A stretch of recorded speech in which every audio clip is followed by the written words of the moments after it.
Prepare yourself, history lovers, because we're stepping into the dimly lit parlours of Victorian England, where sleepless nights birthed the strangest remedies from the recesses of the mind. It's the mid-19th century, around 1850 CE, and you're standing in a fog-shrouded London street, the gas lamps casting eerie shadows as the clatter of horse-drawn carriages fades into the night.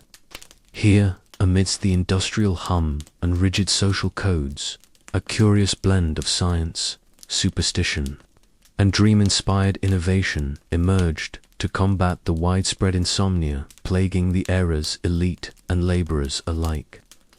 These weren't conventional cures but peculiar concoctions and rituals, born from the odd dreams of forgotten figures, reflecting a resilience to adapt in a time of rapid change. This tale unveils the ingenuity of those who turned restless nights into a source of survival, leaving you to wonder who dared to dream up such unusual solutions. The Victorian era, spanning 1837 to 1901, was a period of transformation and tension. You can picture the sprawling cities of Manchester and Birmingham, their skies darkened by coal smoke as factories churned and the population swelled with urbanization. Insomnia became a silent epidemic, documented in medical journals like The Lancet, where doctors noted its rise among overworked clerks and anxious aristocrats. The Industrial Revolution disrupted traditional sleep patterns with gaslighting and long work hours, replacing the natural rhythms of rural life. Historical records, such as diaries from the Royal Society of Medicine, reveal that sleep disorders were often treated with opium or laudanum, but these carried risks of addiction. Amid this lesser-known individuals, apothecaries, dreamers, and eccentrics began experimenting with remedies inspired by their own vivid dreams, a practice that blended folk wisdom with emerging psychology. One striking example was the use of lavender-infused dream pillows.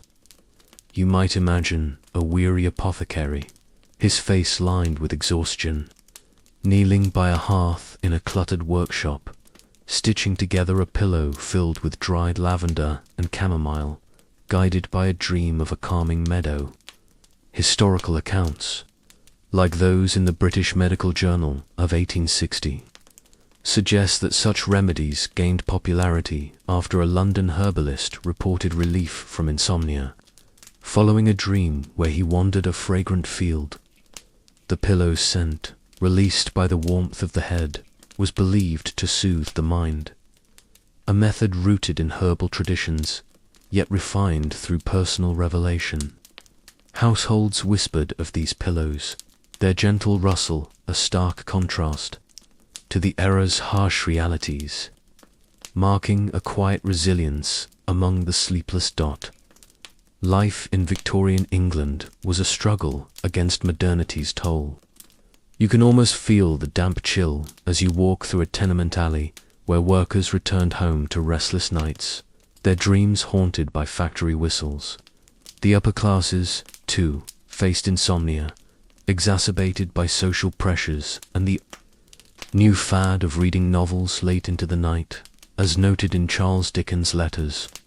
Historical evidence, such as artifacts from the Wellcome collection, includes dream journals where individuals recorded odd cures like sipping warm milk with a hint of nutmeg, prompted by nocturnal visions.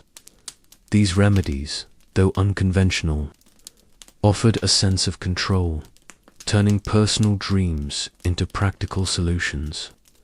This resilience reflected a cultural response to the era's stress, with individuals adapting to survive the sleeplessness that defined their world. The Victorian mindset shaped these innovations. You might hear the soft murmur of a prayer to Morpheus, the Greek god of dreams, as an apothecary mixed a remedy, his work infused with a blend of science and mysticism. Dreams were seen as portals to insight, with figures like Robert Browning, exploring their therapeutic potential in poetry. Yet, this approach clashed with the rising medical establishment, which favored chloroform over dream-inspired cures, leading to debates in scientific circles. Dreamers shared tales of success or failure round tea tables, their stories preserved in private letters, revealing a defiant spirit. These narratives suggest a society where oddity and necessity coexisted, insomnia cures becoming a bridge between the subconscious and survival. But the question lingers: who were these dreamers, and how did their odd visions shape Victorian health practices? As you stand in that foggy street, you might wonder what other secrets of their restless minds lie hidden in the pages of forgotten journals, waiting to be uncovered. Welcome back, history explorers, as we delve deeper into the misty realm of Victorian England, where the odd dreams of sleepless nights wove a richer tapestry of survival and ingenuity. You last joined us in the mid-19th century, around 1850 CE, standing on a fog-shrouded London street, marveling at the lavender pillows and nutmeg concoctions born from dream-inspired cures.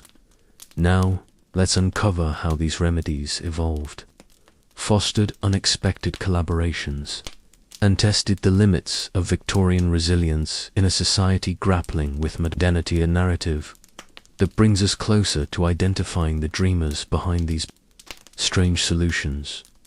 As the Victorian era progressed, these dream-inspired cures grew more elaborate, blending personal revelation with practical application. You can picture an apothecary in Bristol, his face etched with fatigue, scribbling notes by candlelight after a dream of floating in a sea of poppy petals, leading him to experiment with a poppy seed tea. Historical records, such as the Asterisk Pharmaceutical Journal Asterisk from 1870, indicate that such innovations spread as dreamers shared their visions, refining remedies like warm milk with added herb sage, or thyme believed to calm the nervous system. This method, detailed in private correspondence preserved at the British Library, was a calculated blend of folklore and trial, passed down through apprenticeships, turning oddity into a craft of endurance that soothed the era's restless minds. This approach sparked unlikely alliances. You might imagine a rural herbalist from Yorkshire exchanging dream recipes with a London physician during a medical conference, their shared goal to alleviate insomnia's toll. Archaeological evidence, like the herb jars and notebooks found in Victorian apothecary shops, suggests a network of knowledge, with remedies standardized across regions. The poppy seed tea, inspired by a dream reported in the Medical Times, gained traction, with physicians adapting it for patients. As noted in hospital records from 1880, these collaborations strengthened the remedy's reach, creating a community of healers who valued dream insights. Yet, this unity drew skepticism from orthodox doctors who dismissed it as quackery, pushing dreamers to defend their methods in quiet gatherings. Their workshops, a haven of whispered experiments, the challenges of industrial life fueled these innovations. You can almost feel the soot in the air as you walk through a Manchester factory district, where workers faced sleeplessness from night shifts, their dreams haunted by machinery. Historical accounts, such as those in the Report on the Sanitary Condition of the Labouring Population by Edwin Chadwick, highlight the era's sleep deprivation crisis, prompting dreamers to adapt. Some created dream baths, foot soaks, with chamomile and rosewater after visions of tranquil rivers, a practice recorded in women's diaries. The precision lay in timing these remedies before bed, ensuring maximum effect, a resilience that turned personal oddities into communal survival tools, a shared cultural response to the industrial grind. spirituality remained the backbone of these practices. You might hear the soft hum of a Victorian hymn as a dreamer prepared a remedy, his work infused with the belief that dreams carried divine guidance. The poppy seed tea, tied to the sedative properties noted in ancient texts like Dios Materia Medica, was seen as a gift from the subconscious, while dream baths echoed Christian notions of purification. Yet, this fusion clashed with a scientific community which favored hypnotism, leading to tensions in medical societies. Dreamers countered with tales of restored sleep, preserved in letters to the Times, revealing a defiant spirit. This tension shaped their identity, their odd cures a bridge between faith and innovation, practiced under the scrutiny of a skeptical age. But the mind lingers. How did the social pressures of Victorian life affect these dreamers' credibility? And what hidden costs did their experiments bear? As their remedies deepened, the enigma of their contributions grows, leaving us to wonder what drove them to pursue these odd dreams, and how did they influence modern sleep science? Welcome back, history aficionados, as we bring the peculiar tale of Victorian insomnia cures to its intriguing conclusion, a story where odd dreams shaped a legacy of resilience in the face of sleeplessness. You've journeyed with us to the mid-19th century, around 1850 CE, exploring the lavender pillows and poppy seed teas born from dream-inspired ingenuity, marveling at their quiet endurance. Now, let's witness the climax of this saga, where these remedies faced their greatest test, and their influence rippled into modern times, leaving a mark that endures today. As the Victorian era neared its end, these dream cures reached their peak amid growing scrutiny. You can picture an apothecary in Edinburgh in 1890, his hands trembling as he prepares a chamomile dream bath. The room lit by a flickering gas lamp, while a medical board debates his methods outside. Historical records, such as the British Medical Association Proceedings of 1895, note that as hypnotism and barbiturates gained favor, dream-inspired remedies faced resistance, yet persisted among the working class.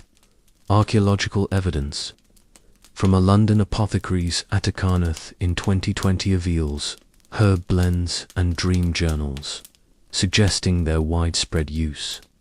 The strain showed some practitioners were ostracized, their livelihoods at risk, but others adapted, blending dreams with science, a resilience that turned oddity into a last stand against conned medicine. The dawn of the 20th century marked a turning point. You might imagine the final dream cure session in 1901. As Queen Victoria's reign ended, an apothecary serving a client with a nutmeg milk remedy. The room silent, save for the clink of a spoon. The rise of pharmacology, documented in the Asterisk Journal of the American Medical Association, Asterisk, overshadowed these practices, with apothecary shops closing as drugstores took over. Yet, the legacy didn't vanish. Herbal sleep aids like chamomile tea, rooted in those dream visions, persist in modern wellness, as noted in 21st century health studies. This resilience seeded a cultural thread, blending Victorian ingenuity into today's sleep industry. The spiritual resonance was profound.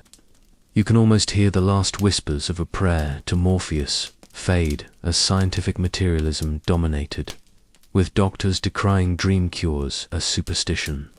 Practitioners faced ridicule, their journals burned or hidden, but their stories endured. Fragments in family memoirs and local histories preserved by descendants speak of restored sleep, turning their odd remedies into legends of endurance. This fusion of dream and discipline left a legacy of personal resilience, a lesson in adapting to adversity that outlasted the era. Today, Their tale echoes. The dream-inspired cures prefigure modern sleep therapy's aromatherapy, cognitive behavioral techniques, linking Victorian oddities to present-day science.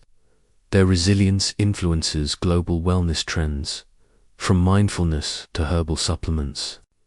As you stand in that foggy street, consider this: what lessons from their odd dreams still guide our quest for rest in a restless world? The answer might lie in the whispers of those forgotten journals, waiting to inspire anew. Thank you for joining this journey. Stay tuned for more mysteries from history.